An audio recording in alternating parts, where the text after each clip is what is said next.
Halo, shalom teman-teman. Apa kabar pada hari ini? Hari ini kita sudah memasuki pekan kedua masa Advent. Kalau teman-teman kemarin atau hari Sabtu ke gereja, sudah 2 lilin Advent yang dinyalakan. 2 lilin ungu sudah dinyalakan. Yang artinya juga kita sudah semakin dekat dengan hari Natal, hari kelahiran Yesus Kristus.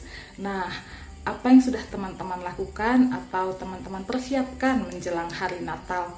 Ada beberapa kelompok yang membaca kitab Lukas dari bab 1 sampai bab 4 untuk bisa mengetahui tentang riwayat hidup Yesus, tentang hidup Yesus dari awal kedatangannya hingga wafat dan bangkit lalu kembali ke surga. Nah, teman-teman, hari ini apakah teman-teman sudah baca Injil sebagai salah satu persiapan untuk menyambut Yesus? Injil hari ini sangat menarik, yaitu tentang seorang lumpuh yang mencari Yesus untuk mendapatkan kesembuhan. Diceritakan bahwa saat itu Yesus sedang berada di sebuah rumah untuk mengajar, dan orang lumpuh itu datang bersama beberapa orang temannya atau mungkin keluarganya untuk mencari Yesus, dan karena mereka tahu ya bahwa Yesus itu bisa menyembuhkan, Yesus punya kuasa untuk menyembuhkan orang. Namun karena rumah tempat Yesus mengajar itu sangat penuh, sehingga mereka tidak bisa masuk lewat pintu yang seharusnya. Tapi mereka nggak putus asa, mereka tetap mencari cara, dan akhirnya satu cara yang mereka pilih yang saat itu mungkin adalah satu-satunya cara yang mungkin, yang walaupun sulit dan agak mustahil untuk bisa dilakukan. Maksudnya itu butuh effort banget, butuh usaha besar banget untuk bisa sampai ke hadapan Yesus dengan cara itu, yaitu mereka masuk lewat atap. Kebayang mereka naik ke atas rumah orang, ya, membongkar atapnya, membongkar gentengnya, lalu mereka mungkin mengikat tempat tidur si lumpuh ini dengan tali, kemudian mereka pelan-pelan menurunkan si lumpuh ini untuk masuk ke dalam rumah untuk sampai ke hadapan Yesus. Dan di situ dikatakan bahwa ketika Yesus melihat iman mereka, Yesus langsung berkata, "Anakku, dosamu sudah diampuni." Nah, teman-teman, berangkat dari situ sebenarnya ada satu hal menarik yang juga Tuhan menunjukkan kepada kita lewat bacaan Injil pada hari ini, yaitu bahwa pertobatan sesungguhnya adalah urusan atau relasi pribadi antara kita dengan Allah. Si lumpuh ketika mau mendapatkan penyembuhan, dia didampingi oleh beberapa orang temannya atau keluarganya atau orang-orang yang peduli dengan dia untuk dia bisa mendapatkan kesembuhan melalui Yesus Kristus. Tetapi ketika mau menjumpai Yesus, dia diturunkan sendiri dari atap. Tidak ada teman-temannya. Di situ dikisahkan tidak ada orang yang turun. Ya, di situ diceritakan langsung orang itu diturunkan dari atap hingga sampai ke depan Yesus. Dan itulah juga sebenarnya tentang pertobatan, bahwa pertobatan murni adalah urusan kita dengan Allah.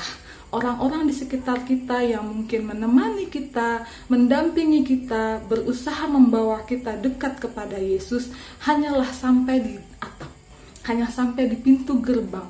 Lalu kemudian untuk mendapatkan pertobatan, untuk mendapatkan kesembuhan rohani dari Allah, itu adalah atas kemauan kita sendiri, atas usaha kita sendiri, atas bagaimana kita ketika sudah mendekat, sudah menjumpai Yesus, apa yang kita lakukan. Nah, dalam Injil hari ini, si lumpuh tadi itu sudah diampuni, bahkan sebelum dia mengucapkan doa tobat. Dia belum berkata sepatah kata pun, tetapi hati Yesus sudah tergerak dengan belas kasihnya yang begitu besar untuk anak-anaknya. Sehingga itu juga yang akan terjadi kepada kita ketika kita datang kepada Tuhan Yesus. Kita baru datang saja, itu Tuhan Yesus sudah akan tergerak hatinya untuk menyambut kita ke dalam pertobatan, ke dalam kerajaannya, ke dalam kehidupan yang memang sudah Tuhan Yesus persiapkan bagi kita. Dan ada satu lagi rahmat yang menyertai pertobatan, ada satu lagi karunia yang sebenarnya juga Tuhan berikan kepada kita saat bertobat, yaitu hidup yang baru, hati yang baru, hati yang berubah, hidup yang lebih baik. Di situ setelah Yesus mengampuni si lumpuh, kemudian Yesus berkata kepada dia, "Bangunlah, angkatlah tempat tidurmu dan pulanglah." Kemudian si lumpuh itu bangun, mengangkat tempat tidurnya dan pulang ke rumahnya sambil memuliakan Allah. Itulah juga sebenarnya kita ketika kita sudah datang kepada Yesus, ketika kita sudah menerima rahmat pertobatan dari Yesus. Yesus juga memberikan rahmat hidup yang baru, rahmat hidup yang lebih baik untuk bisa kita jalani sambil kita terus berfokus dan memuliakan Allah dengan hidup baru yang kita miliki.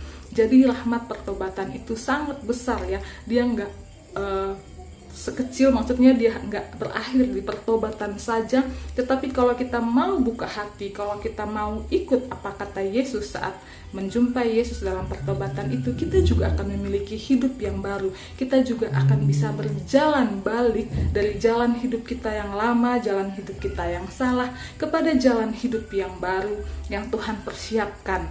Dan tentunya rahmat Yesus, rahmat kekuatan, rahmat penyertaan akan Yesus berikan juga kepada kita. Dan mungkin kita juga akan bertemu dengan orang-orang lain yang akan terus membawa kita mendekat kepada Yesus, seperti saat orang-orang yang Tuhan Yesus tempatkan di sekitar kita untuk membawa kita ke dalam gerbang, ke depan gerbang pertobatan itu sendiri sebelum akhirnya kita menerima pertobatan. Maka hari ini teman-teman, mari kita datang kepada Yesus. Jika mungkin saat ini ada teman-teman yang juga rasanya kok sedang berjalan ke pertobatan ya, rasanya kok sedang bertemu dengan orang-orang yang menuntun ke dalam pertobatan ya, ayo genggam tangan mereka, berjalan bersama mereka, dan ketika sudah sampai di pintu gerbang itu, jangan takut untuk melangkah, karena meskipun melangkah sendirian, Yesus akan menunggu, Yesus telah menunggu dengan segudang rahmat-Nya untuk kita, dengan hidup baru yang layak kita miliki karena kita adalah anak-anak kesayangan Allah.